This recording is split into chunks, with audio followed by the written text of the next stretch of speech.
novel idea of actually researching the course that you're going to race, so I knew what to expect when I arrived in Clearwater. And having a coach meant I was better able to deal with adversities that came my way in the build-up to Clearwater. I actually came down with a virus about 3 weeks out from Clearwater, and I think had I been self-coaching, I would have probably just thought, right, that's it, that's my race over.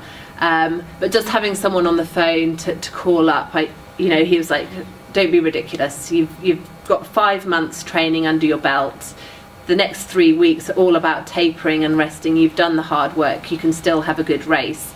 And that, believing that is half the battle. And so I felt ready to race, and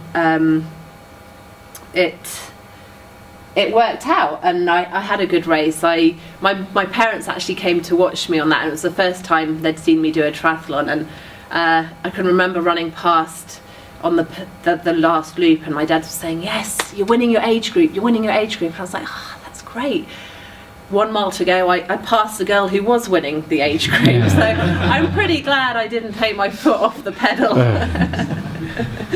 So I think actually that result also was a real, it kind of opened my eyes, because my time was put me in 11th position overall in the women's field, and so the seed was planted that perhaps I could race against the professionals with a few more years of training under my belt. There was a possibility I could compete against them. So that was another move in my change from lawyer to triathlete. I've just put this photo in. This is a bike I raced on in Clearwater, and it's still going strong, although it looks a little neglected these days. So this talks about Ironman Florida, but I can't brush over the 2 years that went by between Clearwater and Ironman Florida.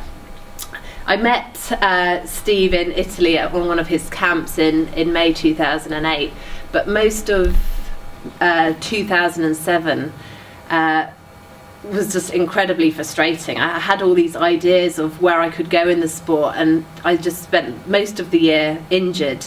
And I'd reduced my hours at Taylor Wessing, which was the law firm I worked for, and so I was kind of effectively putting my career on hold, but I was injured, so I wasn't moving any further forward with triathlon.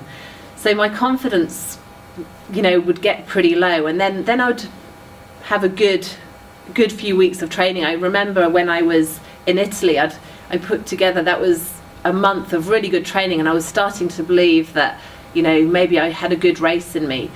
And after Italy, I went to race at UK 70.3, and I had a terrible race. It was another one a bit like Longley. I just wanted to go to sleep in T2, and I found out I had shingles 3 days afterwards. So there were explanations as to why I wasn't racing well, but I was kind of thinking I need to call it a day.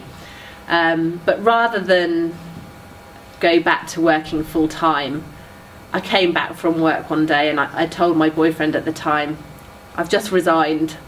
And he was like, really? You haven't finished a race in like 6 months. It's a good idea. And I had a big birthday. The big 3-0 was approaching. I thought, if I don't try this now, I'm never going to be able to. This is the time to try it. And I figured I loved training, and I loved the places I got to go with racing. So I thought, even if it didn't work out, I'd have had a good time. The law will always be there. So I was ill over that summer, and Ironman UK didn't work out because I was injured. So I was like pushing my hope to do an Ironman to the last minute, and it was Ironman Florida that I was gunning for.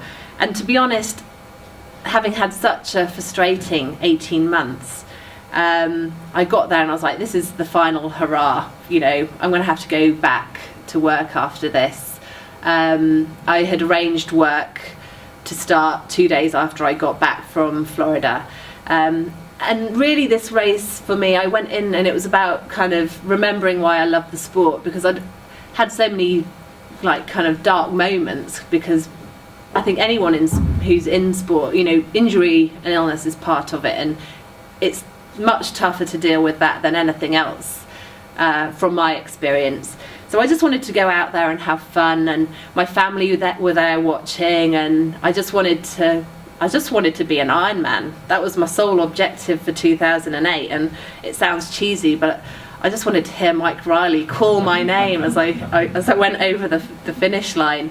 And so it went well. The race went well, and I came 5th in the pro field. And in the back of my mind, I did want to go under 10 hours, and I managed to do, I think, 9:37 or something. So it was an okay time, and it made me think, okay, don't give up on this yet. You know, you can still make something from this sport. And I just missed out on a Kona spot. It rolled down to 4th, and I was 5th. So I was like, oh, I really want to go to Kona. And so that kind of, I had the bit between my teeth, and having had pretty low confidence going into the race, I just had a little bit of a belief that maybe I could achieve something as a professional triathlete. So I kind of headed into 2009 all guns blazing. I was like, I'm going to get that Kona spot. So I maybe didn't have the best choice of I went and did Ironman South Africa, and there was only one spot, so I was like, going into it, I had to win it. I didn't win it. I came 3rd, so I was like, right, I'm going to have to find another Ironman to do. And I did Ironman Lanzarote, and I came 2nd, and I got my spot there. So then all thoughts turned to Hawaii, and I was living from like prize purse to prize purse, and I was like really budgeting after Lanzarote. I was like, I can eke out my money so I don't have to work until Hawaii. And I kind of upped my game. I kind of became a bit more professional in my approach. I was like, okay, I kind of planned a training block directly before Hawaii, and I asked people about heat acclimatization. And I'd actually stopped working with Richard Jones by that point, and I was like, I think I really need to be a stronger biker. So I was working with a cycling coach. I figured if I was stronger on the bike, I would be faster on the bike, and then I'd hopefully be fresher on the run. And that meant that I kind of arrived in Kona in 2009 in a really good place mentally and physically. I kind of felt in better shape than I had in any race going into it. I felt confident that I'd done everything I could to prepare for the race, and I was just pretty stoked to be in Kona. So I was kind of lapping up the atmosphere. I was also pretty freaked out by all these big names I would see swimming down at the pier and like strutting their stuff up and down Kona High Street. But I was like trying to keep that out of my mind in the days leading up to the race, although I think the people around me will probably say I was quite tense. And Kona, if you'd asked me before, I'd say I just want to have a good race, you know, this is all about learning about it. But if you'd really pushed me, I'd have said, oh, I would love to come top 10. But what happened during that race showed me that I never really expected to come top 10.